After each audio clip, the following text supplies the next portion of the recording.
दोस्तों आईपीएल 2025 का एक और रोंगटे खड़े कर देने वाला मुकाबला बेंगलुरु के चिन्ना स्वामी स्टेडियम में खेला गया। इस महामुकाबले में आईपीएल की दो दिग्गज टीमें राजस्थान रॉयल्स और रॉयल चैलेंजर बेंगलुरु आमने सामने थीं। करोड़ों क्रिकेट प्रेमियों को इस मैच का बेसब्री से इंतजार था। पूरा स्टेडियम दर्शकों से खचाखच भरा हुआ था। इस मुकाबले में सिक्का उछाला गया तो टॉस के बॉस बने राजस्थान के कप्तान रियान पराग ने गेंदबाजी करने का फैसला किया। वहीं इस मुकाबले में बेंगलुरु की टीम को पहले बल्लेबाजी करने का मौका मिला। बेंगलुरु की तरफ से पारी की शुरुआत करने के लिए उनके दो खतरनाक बल्लेबाज विराट कोहली के साथ फिलिप सॉल्ट की जोड़ी मैदान पर उतरी। वहीं राजस्थान रॉयल्स की तरफ से पहले ओवर में गेंदबाजी करने के लिए आए रफ्तार के सौदागर जोफ्रा आर्चर शानदार गेंदबाजी का नजारा पेश कर रहे थे। जोफ्रा आर्चर की पांचवीं गेंद वाइड चली गई और इसी के साथ वह चौके में भी तब्दील हो गई। इस तरीके से इस गेंद को दोबारा से फेंकना पड़ा। ओवर की पांचवीं गेंद पर विराट ने जबरदस्त चौका लगाया। दोनों बल्लेबाजों ने मिलकर पहले ओवर से 11 रन बटोर लिए और बेंगलुरु की टीम को अच्छी शुरुआत दिलाई। राजस्थान की तरफ से दूसरे ओवर में गेंदबाजी करने के लिए फजल हक फारूकी आए। दोनों बल्लेबाजों को उनकी गेंद बिल्कुल भी समझ में नहीं आ रही थी। दोनों बल्लेबाज सिर्फ सिंगल लेकर अपनी टीम के स्कोर को आगे बढ़ा रहे थे, लेकिन जाते जाते फजल हक फारूकी की आखिरी गेंद पर साल्ट ने जबरदस्त चौका लगाकर अपनी टीम के स्कोर को रॉकेट की रफ्तार से आगे बढ़ाया। 2 ओवर की समाप्ति के बाद बेंगलुरु का स्कोर बिना किसी विकेट के नुकसान पर 18 रनों तक पहुंच गया। रॉयल चैलेंजर बेंगलुरु की शुरुआत बेहद शानदार हो चुके थे। वहीं राजस्थान के गेंदबाजों को विकेट की तलाश थी। तीसरे ओवर में राजस्थान के कप्तान रियान पराग ने विकेट की तलाश में गेंदबाजी करने के लिए एक बार फिर से गेंद को जोफ्रा आर्चर के हाथों में थमाया। ओवर की दूसरी और तीसरी गेंद पर दोनों बल्लेबाजों को सिंगल ही मिल पाया। इसके बाद पांचवीं गेंद पर विराट कोहली ने खतरनाक चौका जड़कर जोफ्रा आर्चर के होश उड़ा दिए।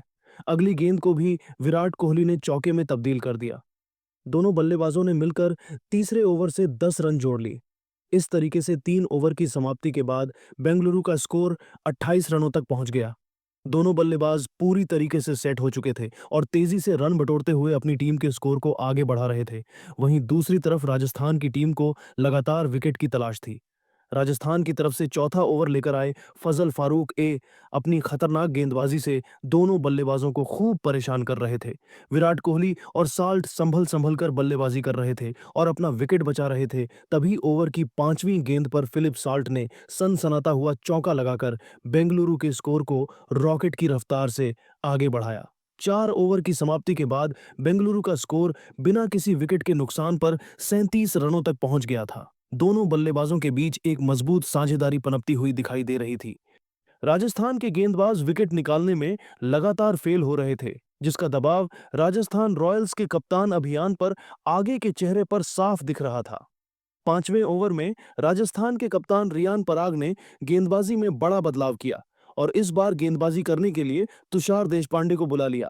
लेकिन फिलिप साल्ट और विराट कोहली ने मिलकर तुषार देशपांडे की जमकर कुटाई कर दिया। सबसे पहले पांचवें ओवर की पहली गेंद पर साल्ट ने चौका लगाकर तुषार देशपांडे का स्वागत किया। दूसरी गेंद को भी उन्होंने चौके में तब्दील कर दिया। तीसरी गेंद पर साल्ट ने दौड़कर 1 रन पूरा किया और स्ट्राइक विराट कोहली को दे दिया। स्ट्राइक पर आते ही विराट कोहली ने चौथी गेंद पर जबरदस्त चौका लगाकर तुषार देशपांडे को घुटने टेकने के लिए मजबूर कर दिया। तुषार का यह ओवर राजस्थान रॉयल्स की टीम के लिए काफी महंगा साबित हुआ। दोनों बल्लेबाजों ने मिलकर उनके इस ओवर से 14 रन बटोर लिए। 5 ओवर की समाप्ति के बाद बेंगलुरु का स्कोर बिना किसी विकेट के नुकसान पर 50 रनों के आंकड़े को पार कर गया। जहां एक छोर से विराट कोहली चौके लगाकर अपनी टीम के स्कोर को तेजी से आगे बढ़ा रहे थे, वहीं दूसरी छोर से साल्ट भी कंधे से कंधा मिलाकर उनका साथ दे रहे थे। बेंगलुरु की टीम इस मुकाबले में पूरी तरीके से हावी हो चुकी थी। वहीं राजस्थान रॉयल्स को लगातार विकेट की तलाश थी। पावर प्ले के अंतिम ओवर में भी राजस्थान की गेंदबाजी में जबरदस्त बदलाव देखने को मिला और इस बार रियान पराग ने विकेट की तलाश में गेंद को संदीप शर्मा के हाथों में थमा दिया।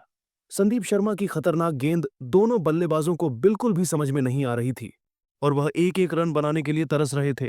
अभी चौथी गेंद पर विराट कोहली ने शानदार चौका लगा दिया। संदीप शर्मा ने गेंदबाजी करते हुए पावर प्ले के अंतिम ओवर से सिर्फ 8 रन ही खर्च किए, लेकिन वह भी विकेट निकालने में फेल रहे।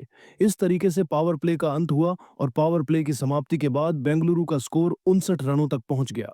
जिस तरीके से विराट कोहली और साल्ट बल्लेबाजी कर रहे थे, उसे देखकर तो यही लग रहा था कि आज वह अलग ही मकसद से मैदान पर उतरे हैं। पावर प्ले के बाद राजस्थान के कप्तान रियान पराग ने रणनीति बनाई और गेंदबाजी में बड़ा बदलाव करते हुए वानिंदु हसरंगा को बुला लिया। आते ही हसरंगा ने अपनी खतरनाक गेंदबाजी से दोनों बल्लेबाजों को तारे दिखा दिए। दोनों बल्लेबाज संभल संभल कर अपना विकेट बचा रहे थे, लेकिन 7वें ओवर की चौथी गेंद पर हसरंगा ने फिलिप साल्ट को सिमरन हिटमायर के हाथों कैच आउट कराकर इस साझेदारी को तोड़ दिया। साल्ट अपनी टीम के लिए 26 रन बनाकर वापस लौट गए। इस तरीके से बेंगलुरु की टीम को 61 रनों के स्कोर पर पहला झटका लगा।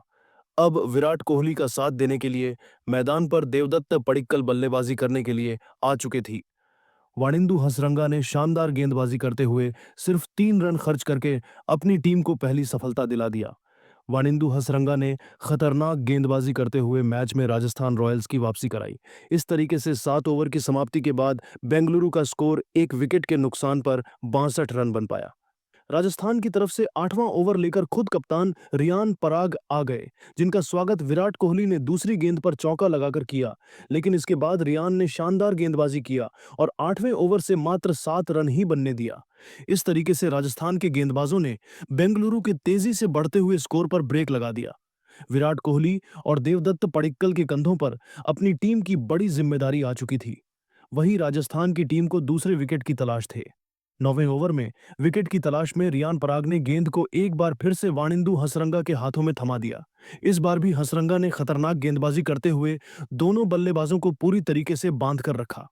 विराट कोहली और देवदत्त पडिक्कल को इस ओवर में सिंगल और डबल लेकर ही काम चलाना पड़ा। 9 ओवर की समाप्ति के बाद रॉयल चैलेंजर बेंगलुरु का स्कोर 1 विकेट के नुकसान पर 75 रनों तक पहुंच गया। राजस्थान रॉयल्स को लगातार विकेट की तलाश थी। राजस्थान की तरफ से 10वां ओवर लेकर विकेट की तलाश में एक बार फिर से कप्तान रियान पराग आए। ओवर की पहली गेंद पर विराट कोहली ने दौड़कर 2 रन बटोर लिए। फिर अगली गेंद पर सिंगल लेकर स्ट्राइक देवदत्त पडिक्कल को दे दिया। तीसरी गेंद पर देवदत्त ने खतरनाक चौका जड़कर बेंगलुरु के स्कोर को रॉकेट की रफ्तार से आगे बढ़ाया। दोनों बल्लेबाजों ने मिलकर 10वें ओवर से 8 रन जोड़ लिए। इस तरीके से 10 ओवर की समाप्ति के बाद बेंगलुरु का स्कोर 1 विकेट के नुकसान पर 83 रनों तक पहुंच गया। दोनों बल्लेबाज मिलकर तेजी से रन बटोरते हुए अपनी टीम के स्कोर को रॉकेट की रफ्तार से आगे बढ़ा रहे थे। वहीं राजस्थान की टीम को इस मुकाबले में बने रहने के लिए लगातार विकेट की तलाश थी। जिस तरीके से बेंगलुरु का स्कोर आगे बढ़ रहा था और राजस्थान के गेंदबाज विकेट निकाल रहे थे, उसे देखकर तो यही लग रहा था कि आज रॉयल चैलेंजर बेंगलुरु की टीम राजस्थान रॉयल्स को आसानी से 180 से 190 रनों का लक्ष्य दे सकती है। लेकिन दोस्तों, अब आपको क्या लगता है, इस बार आईपीएल की चमचमाती हुई ट्रॉफी कौन सी टीम जीतने वाली है? आप खुद नीचे कमेंट करके बताइए और क्रिकेट जगत से संबंधित ऐसी नई नई वीडियो के लिए हमारे चैनल को जरूर सब्सक्राइब करिए। धन्यवाद। नमस्कार दोस्तों, अगर आपको चेन्नई सुपर किंग्स और रॉयल चैलेंजर बेंगलुरु के बीच खेला गया आईपीएल 2025 का 8वां और सांसें रोक देने वाला सबसे रोमांचक महामुकाबला पसंद आया हो, तो इस वीडियो को आप एक लाइक जरूर करें। इस वीडियो का लाइक टारगेट 400 लाइक है,